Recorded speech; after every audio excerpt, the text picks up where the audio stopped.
આવે છે કૃત્રિમ કાનૂન બંધારણ આવે છે તે કૃત્રિમ અને એક કુદરતી આફત.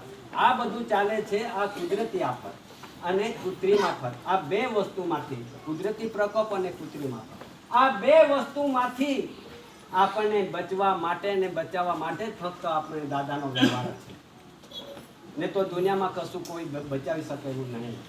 એટલા માટે અહીંથી આપણને જાણ મળતામાં આપણને કે અહીં દાદાએ અહીં બેઠા છે હજુ દાદાના મિન્ટ એટલે કે સરકાર અને વર્તમાનના સરકાર.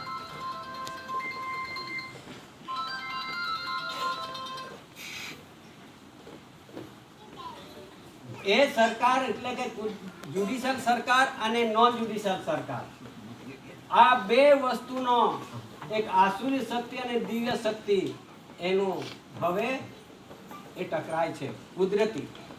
કુદરતી દિવ્ય શક્તિ છે અને આસુરી શક્તિ છે. આસુરી શક્તિનો જોર વધારે છે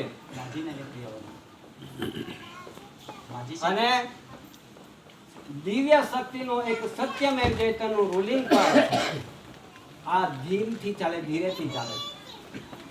ત્યારે આપણે આસુરી શક્તિમાંથી નીકળીને દિવ્ય શક્તિમાં બેસવા રહેવાનું છે. દિવ્ય શક્તિનો પ્રભાવ સત્યમેવ જયતનો છે. આસુરી શક્તિનું જગત અસત્યમાં જાય છે. ત્યારે બધા આપણે નકલ એટલે કે દુનિયામાં નકલ વસ્તુ ચાલે છે. આ વ્યવહાર છે તો અસલ છે. તો પછી એક કહે છે કે નકલી નકલ દેખ કર દુનિયા ભરમાં જાતી હે. હવે દુનિયાની અંદર જે નકલ ચાલે છે એમાં જ આપણે ભરમાઈ ગયેલા છે.